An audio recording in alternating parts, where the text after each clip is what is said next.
begini Mas, kaitan dengan sampah ini sebenarnya kan seperti kami sampaikan berulang-ulang bahwa sampah ini kan menjadi momok sosial. Ya, yang pertama itu. Kemudian sampah ini menjadi persoalan yang luar biasa seperti yang disampaikan tadi. Ketika ini tidak dikelola dengan baik, maka di situ akan berpengaruh kepada baku mutu, baik itu baku mutu air, baku mutu udara, dan baku mutu kaitan dengan tanah itu sendiri. Nah, kemudian beberapa waktu yang lalu yang dinamakan sampah ini warga masyarakat membuang sembarangan. Ada yang di kebun, ada yang di sungai, ada yang di saluran dan pinggir jalan. Nah, kemudian kawan-kawan ini mempunyai inisiasi untuk melakukan pengambilan sampah. Pola yang dilakukan kawan-kawan seperti disampaikan tadi sudah sekian tahun, itu adalah mengambil dari rumah tangga, kemudian dibuang ke TPA, kan seperti itu, tempat pembuangan akhir sampah. Maka pada waktu kemarin kami mencoba berdiskusi dengan kawan-kawan ini, alangkah baiknya bahwa sampah ini harus diselesaikan, kalau bisa diselesaikan di tingkat desa atau tingkat kelurahan. Artinya paripurna Mas. Ketika paripurna di tingkat desa dan kelurahan, sehingga pemerintah daerah itu tidak perlu menganggarkan lagi penambahan kaitan pembebasan lahan untuk TPA, karena TPA yang sekarang ini sudah dinyatakan overload. Kalau ini terus-menerus dilakukan oleh pemerintah dan tidak mau mengubah kaitan dengan pola pikirnya, kebijakannya, maka tidak menutup kemungkinan beberapa tahun yang akan datang Magetan akan menjadi gunung-gunung sampah dan sekaligus mencetak kaitan dengan wabah-wabah ataupun penyakit yang dihasilkan dari sampah itu. Maka seperti yang kita ketahui bersama bahwa sampah ini kita pilah, kemudian sampah organiknya ini kami mencoba mengurainya. Ini nanti akan menjadi cacing, pupuk cacing itu dengan penguraiannya adalah cacing, sehingga kami berharap kaitan dengan sampah organik yang kapasitasnya lebih besar ini nanti bisa terselesaikan. Ini yang pertama. Yang kedua, kaitan dengan sampah anorganik Mas, ini yang menjadi persoalan. Ada sampah anorganik yang memang tidak bisa dinominalkan ataupun dijual, sehingga ketika kita kerjasama dengan pemulung, ada beberapa sampah ini yang pasti ditolak dan ditinggal. Salah satunya adalah kaitan dengan pampers, kemudian ada sarung, kasur, ada bantal, ada kain, kemudian softtek dan seterusnya dan seterusnya. Ini menjadi persoalan. Belum lagi kaitan dengan sampah medisnya, kan seperti itu. Nah, kami dalam hal ini baru bisa mengolah pengelolaan kami baru dua, yaitu sampah organik dan anorganik yang kemudian ini bisa dirupiahkan, kan seperti itu. Kemudian sampah-sampah yang kami sebutkan tadi, sampah spesifik kami belum bisa melakukan. Karena apa? Kami masih terbentur kaitan dengan anggaran. Kalau kaitan dengan ilmu Mas, kawan-kawan sudah melakukan koordinasi, sudah melakukan komunikasi, pengajian di beberapa tempat dan beberapa ahli yang kaitan dengan itu, sehingga nanti bisa diolah sedemikian rupa dan itu nanti akan kembali menjadi yang dinamakan profit, atau paling tidak itu nanti bisa diselesaikan dengan bisa. Tujuan kami tidak lain dan tidak bukan pengen sampah ini benar-benar selesai paripurna di tingkat desa dan kelurahan, sehingga pemerintah daerah tidak perlu membangun kaitan dengan TPA. Kalaupun toh ada, itu adalah skupnya kecil saja, karena memang sebagian besarnya sudah diselesaikan ini di pemerintah. Maka Mas, saya memberikan pemikiran bahwa ada perubahan style pemikiran, yang intinya kebijakan ataupun program kegiatan ataupun anggaran yang melekat yang digunakan untuk pengelolaan sampah di tingkat kabupaten ini, maka harus disubsidikan atau diberikan kepada para relawan-relawan, bank sampah atau atau yang lain, itu untuk dialihkan kepada mereka-mereka. Ini harapan kami. Pak, kalau bank sampah sendiri sejauh ini berapa sih yang sepengetahuan sampean yang bergerak aktif ya? Kayak di BBM ini juga kami cukup aktif, mempunyai binaan tempat bank sampah sepertinya ada 17 Mas, 17 kelompok yang tersebar di Kabupaten Magetan ini. Walaupun kami masih bertatih-tatih karena memang tidak ada spot anggaran dari pihak manapun, ini pure kaitan dengan gotong royong hulubis kuntul baris bersama kawan-kawan. Ya, kami mau tidak mau berjalan seirama semampu kami dengan kawan-kawan, kan seperti itu. Untuk ke depan Pak, sebagai anggota dewan kayak ini, nah ada rencana nggak untuk mungkin ya ada apresiasi atau mungkin ada spot anggaran khusus untuk mereka agar mereka bisa lebih banyak bergerak begitu?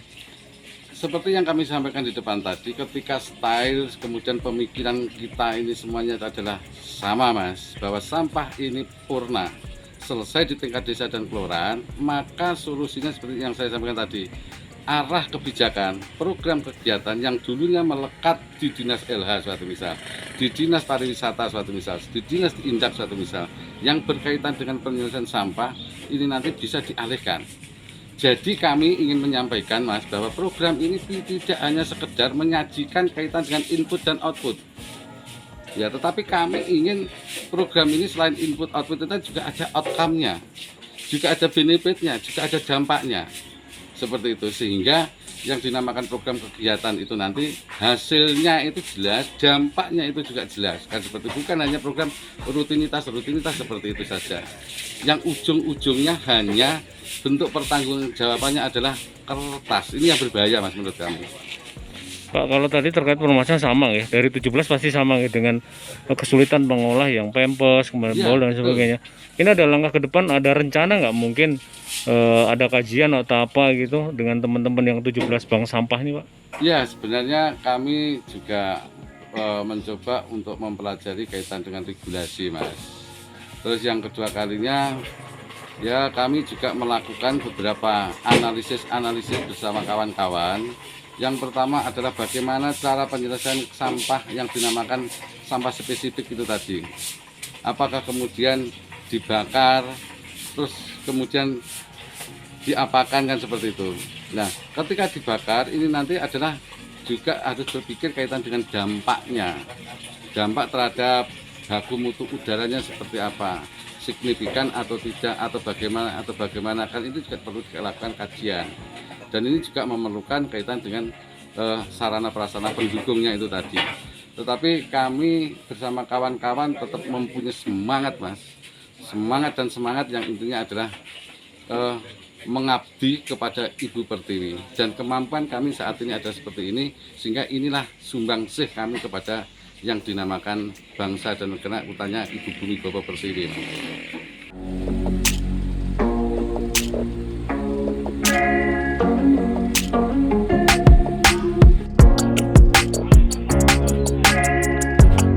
Kegiatan ini sebenarnya sudah berapa lama berjalan ini Mas? Sudah 2-3 tahunan. 2-3 tahunan ya. Ini kalau sampah apa aja yang di ini Mas, yang dikumpulkan gitu Mas? Untuk sampahnya dipilah dari masyarakat. Ini untuk sampah kering ini masih mau diurai lagi sama teman-teman. Terus ini untuk sampah organiknya kita ada mau casing untuk pupuk nantinya. Berapa warga atau berapa jumlah keluarga yang ditampung sampahnya ini Mas? Kurang lebih sekitar 300-350. Ini mekanismenya mereka ngumpulin sampah misahin atau gimana Mas? Baru kita angkut ya? Setiap minggu kami dan teman-teman muter Pak dari rumah ke rumah. Jadi kami dana sukarela dari warga yang buang sampah ke armada kami, dan kami mengepul untuk di bank sampah sini dan kita urai untuk sedemikian rupa seperti ini.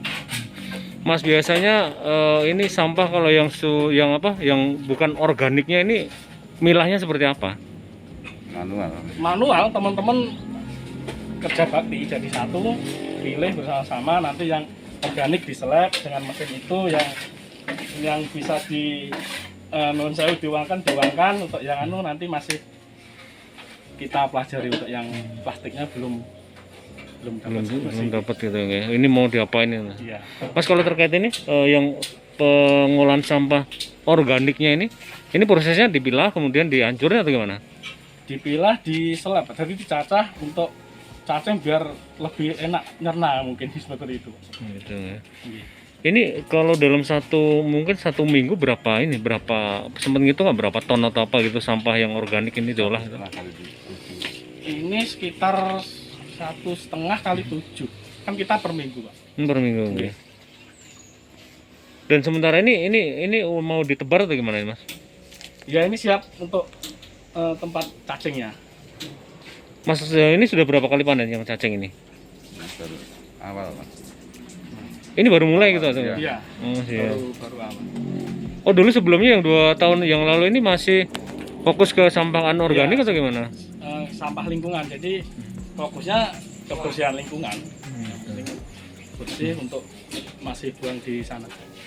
Mas, dampaknya kepada masyarakatnya apa yang dirasakan dengan pengelolaan sampah oleh Karang Taruna ini, Mas? Ya alhamdulillah respek yang luar biasa Pak dari warga, karena sebelum teman-teman melakukan kegiatan ini memang sampah di sungai, di aliran sawah itu luar biasa, sampai air itu tidak bisa jalan karena sewu pempes dan sebagainya itu. Tadi semenjak teman-teman bergerak untuk kegiatan ini, alhamdulillah sudah tidak ada lagi sampah di sungai, di aliran sawah, jadi lebih lancar. Mas, kesulitannya sekarang apa sih yang sulit banget untuk mungkin diuangkan atau diolah lebih lanjut sampah-sampah masyarakat ini apa? Yang terutama plastik dan sebagainya. Kami terbentur di peralatan, Pak. Peralatan yang sama-sama kita ketahui bahwa peralatan kados milah itu kan sebenarnya ada alat, cuma non sewu harganya yang luar biasa. Untuk kegiatan kami belum cukup dana untuk membeli alat tersebut. Artinya sebenarnya manual gitu ya. Iya, jadi kados milah kan masih manual pakai tangan. Mas, yang paling laku sampah apa sih, Mas? Yang paling laku dijual kayak gitu? Yang paling laku botol, seperti itu Pak, botol-botol, terus kardus, Botol kaca-kaca itu ya? botol yang kayak aqua, yang Oh, botol plastik nih. plastik Ya? ya. Itu yang paling laku. Iya, Ya? yang paling laku. Mas, kalau sejauh ini yang paling susah atau mungkin kita nggak bisa ngapain masih saat ini ditumpuk itu sampah apa? Yang plastik atau apa gitu? Ya kayak pampers, terus non sewu kayak itu punya ibu-ibu. Itu yang susah. Pampers itu kan Pembalut ya? dibakar juga enggak Enggak sempurna. enggak bisa habis sempurna. Itu yang Sama kami pembalut gitu. kesulitannya, kayak sama pembalutnya itu. Tapi sejauh ini mungkin ada studi atau apa gitu kan di beberapa Karang Taruna atau di beberapa unit usaha kan sudah bisa mengolah pempes menjadi produk gitu, produk olahan gitu, produk lainnya gitu. Ada rencana mungkin mau belajar atau gimana gitu? Ada Pak, tapi nanti pasti terbentur di peralatannya kan. Gitu. Ya. Kami sudah ada rencana kalau ada dukungan.